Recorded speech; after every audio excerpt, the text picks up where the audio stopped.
Мы переходим к представлению пары бойцов данного сражения. В синем углу клетки бойцу 27 лет. Его рост 170 сантиметров. В его активе 10 побед, 9 поражений. Вес 79 килограмм.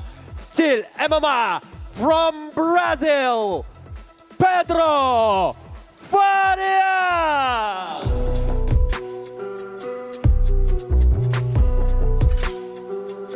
В красном углу клетки его оппонент, бойцу 34 года, его рост 186 сантиметров.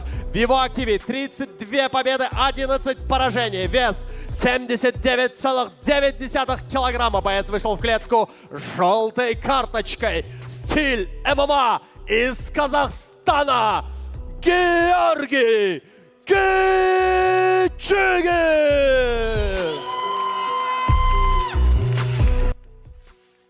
Достар, спорттық эмоциялардың басты демеушісі OneXBet букмекерлік компаниясында ең жоғары коэффициенттермен ірі ұтыстар бар екенін еске саламын. Өз сүйікті командаңызды қолдаңыз. Пікірдегі сілтеме арқылы өтіп, аралас бір промокодын пайдаланып, тіркеліңіз және алғашқы депозитке 390 мың теңгеге дейін бонус алыңыз.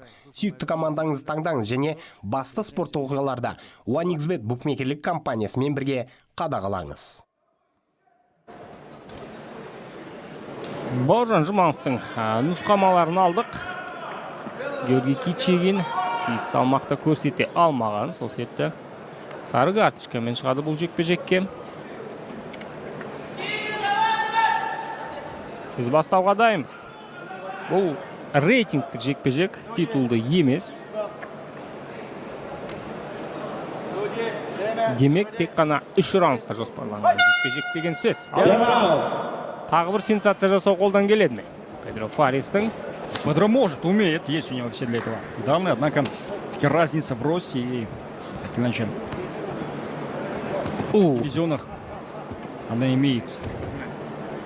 Бірден басталды. Ал, Кичигин оп-оңай күреске басталды, қазір көрейік. Кичигин уже проводит, по идее, поединки. Вот в таком ветеранском ключе, скажем так.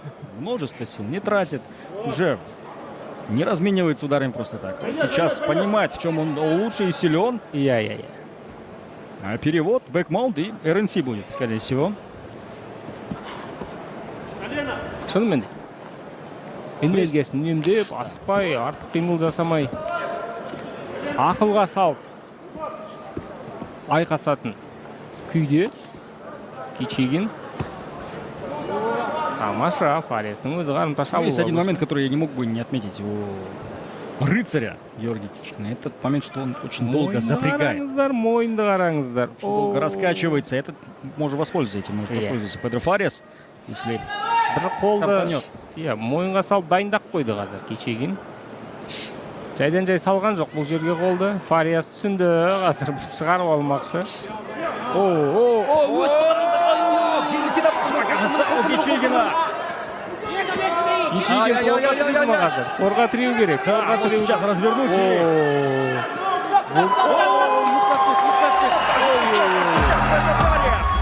Вот вам и уровень. Вот вам и мастерство. Георгий Кичигин очередной раз завершает бой досрочно. Қылқындыру әдісі де қатал болады, гильотина деп болсын айт.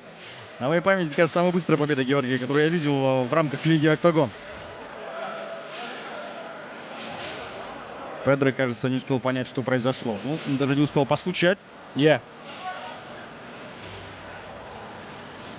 Есінен танып кеткенін өзде аңғармай қалған сияқты.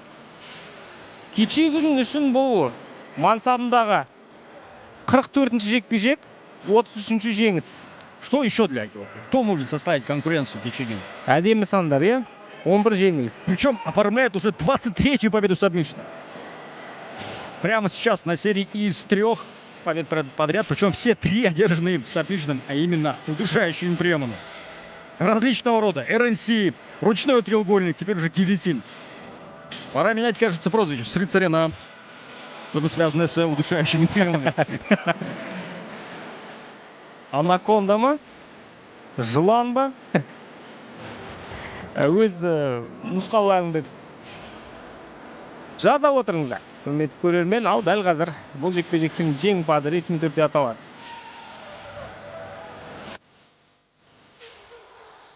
Данный поединок завершился на 1 минуте 38 секунде первого раунда. Удушающим приемом победу одержал Георгий Рыцарь Кичигин!